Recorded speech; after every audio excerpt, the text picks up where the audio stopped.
Hey, what's up? Let me holler at you for a second. Is that something people say anymore? I don't know. I want to talk you through this new painting of mine, which is a sort of tribute to a few different aspects of the Divine Mother or the Sacred Feminine. First up top, you probably recognize that. Hey, what's that? The Star of David? No, dummy! Well, yes it is.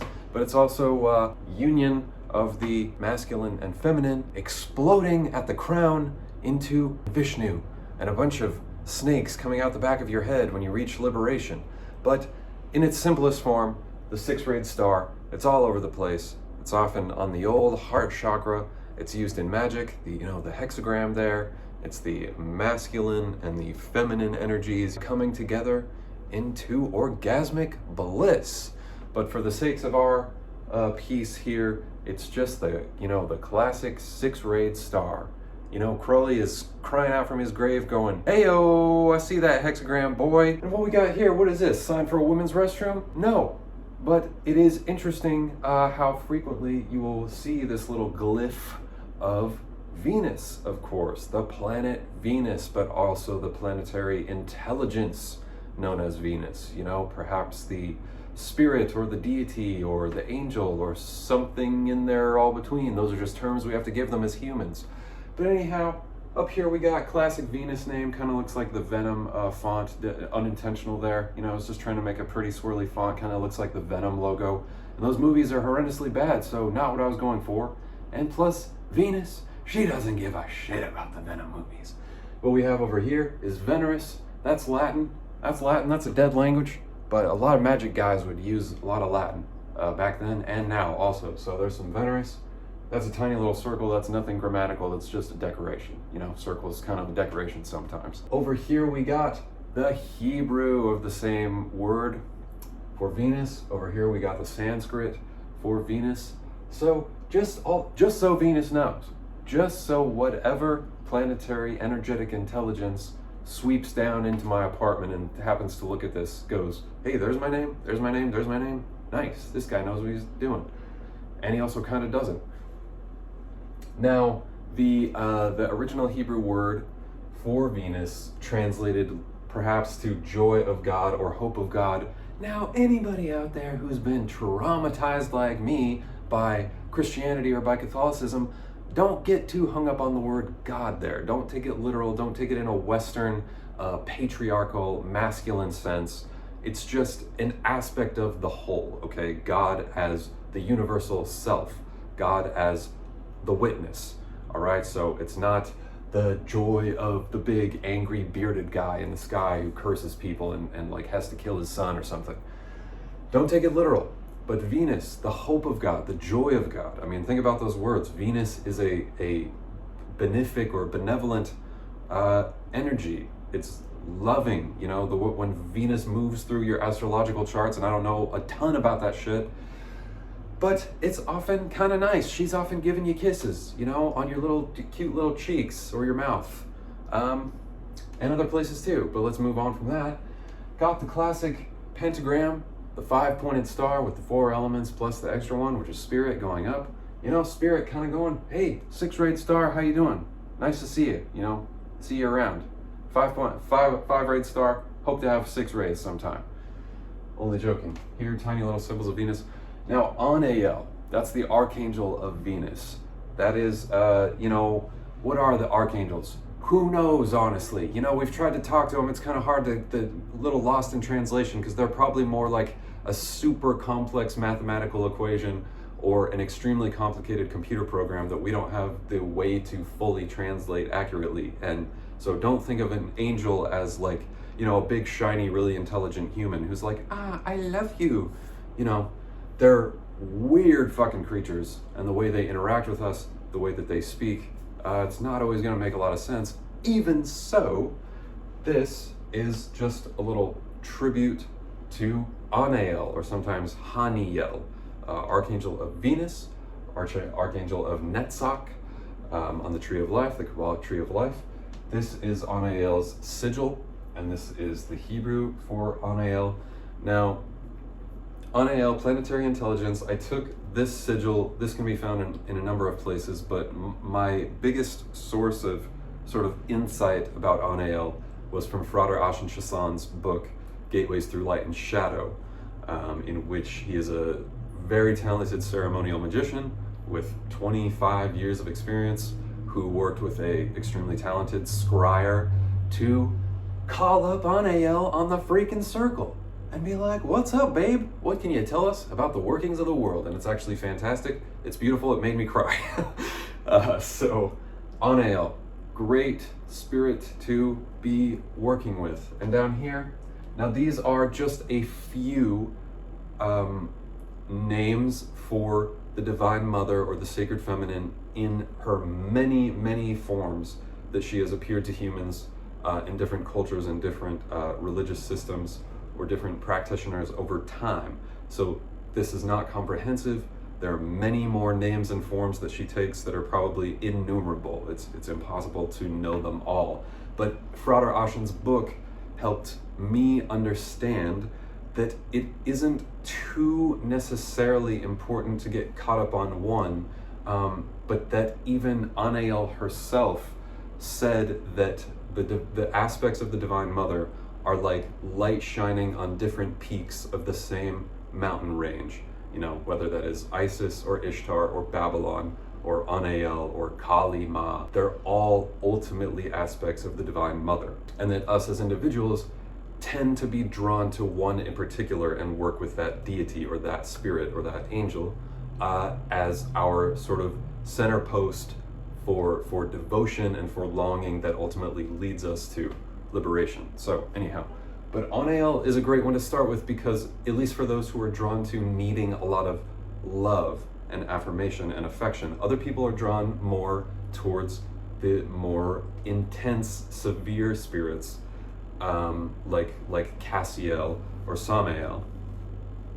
And that's fine. It's all based on your framework and what you want to work with. But anyhow, I was drawn to Anael and Haniel. Haniel is mentioned in Damien Echols' books as well, and there are different, there's rose cross sigils of the same spirit in there that can be used as well. Anyhow, that thing about different names for Divine Mother, Sophia is one of the terms from Gnosticism, and she was the bride of Christ, or the sort of feminine counterpart to the masculine Christ. We've got Shekinah, the Shekinah glory, the in the more Old Testament time, the sort of Holy Spirit feminine to the Father God masculine. We have Ishtar or Astarte, sometimes, or Inanna. Those are sometimes there's some crossover there, not always. But Ishtar from Assyrian, Babylonian, Akkadian worship, another aspect of the Divine Mother. And Kor or Korah, that is another name for the Greek goddess Persephone. And so each of these particular names are spirits that I've had some personal, I'm not even going to say interaction or connection with, but just that I was drawn to them, or they may have come up at certain parts along the path during meditation. But I'm not going to go say like, oh, I've done an evocation in the circle and called upon them. No, it's a little more subtle and abstract than that, and it's more like I've interacted to a small degree with these energetic entities along the path. So then moving down here. So Hagith, this is the sigil for Hagith, and Hagith is the Olympic spirit of Venus. Now, according to some traditions, including Frater Ashen's book, or according to some sources, I should say, the Olympic spirits were once human. There are 7 of them for the 7 classical planets, and they were all once human, who, because of their karma, because of their relationship with the self, I don't know that they were somehow transformed from human material form to immaterial. And do I know if that is literally true? Do I know if that's exactly accurate, or if that is just a metaphor of some kind? No, I don't know, and it doesn't matter that much. But Hagith is a beautiful spirit, and in a certain sense is almost like Archangel light. Do the spirits themselves think of it or refer to it this way? Almost surely not. But it's like if the archangels are up in, super celestial heaven, then the Olympic spirits are a little closer to humanity and maybe have a little bit more of an understanding of how humans operate, maybe a little more, maybe empathy or compassion, or at the very least understanding. So Hagith, here is the Hebrew form of that name, that translates to the festive one. And Hagith often appears in the form of a dove, which is, a dove you've got in Thelema. A dove is a pretty prominent symbol across a number of different magical and religious fields. But yes, Hagith is it's almost like, at least the way it is described in Frater Ashen's book, is that Hagith does the bidding of Anael, sort of, not exactly, not like a servant, but it's just like a different aspect of Anael, and Hagith goes about making connections of love between human beings. And the scryer described this sensation of love as extremely overwhelming, like more than what humans can accurately describe. Realizing I'm shaking the camera a lot as I'm holding it in my hand and gesturing. Sorry about that. And then down here, maybe is Kali Ma. I was gonna say maybe shouldn't have put Kali at the bottom, but I just sort of painted all of this intuitively and did it sequentially from top to bottom as the ideas came. Kali, the Hindu goddess of death and time, a very fierce looking, well, often fiercely depicted, bloody, sword wielding babe screaming, and holding a severed human head and with a, necklace of skulls. But Kali Ma, the Divine Mother, she is, as I understand it, everything pretty much comes back to her. And there are other names and forms of her, but as far as a super big, powerful, potent form of the Divine Mother, it doesn't get much bigger than that. And this here is the Sanskrit for Kali. And that's my little handprint down there. Why? I don't know. Thought it just looked nice, okay? So there you have it. This painting just sort of came intuitively, like I said.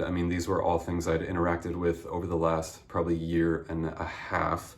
And this board was sitting in the backyard in the rain for a year, just plain plywood. And I thought I was gonna build a bed frame out of it. And then I painted it black.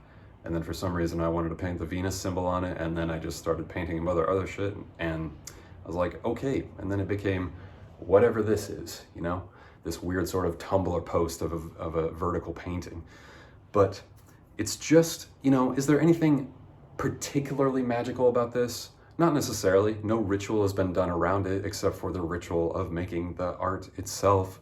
And it's just a way of steeping myself with these symbols, these names of the slow process of painting them out and going back over them, or whatever it may be. It's just a reminder of that sacred feminine, something that is a visual reminder when I see it, and just a sort of tribute of devotion in a certain sense. So, ritual could be done around this. Will I? I don't know, maybe, but just wanted to walk through these things and say that, if you're drawn to any of these symbols or sigils or names, or if one just sticks in your head or stands out to you for some reason, go Google that term and find out more about it and read more about it and just find out about the aspects of that spirit and the way that its attributes, the way that it presents itself. If this all seems like mumbo jumbo bullshit, or you think that I'm a psycho who has no idea what I'm talking about, that's also fine. I'm not claiming to have a deep or perfect understanding of these entities at all. I am still working my own way through what all of this is. But for whatever reason, this came out of me over the last couple weeks. So I wanted to share that, and I hope it is interesting or helpful, and it helps you on your own magical path, on your own path to spiritual awakening and causing less suffering in this big old world and having a sense of joy and bliss in the eternal self. Take care. Namaste. Om. Hare Krishna.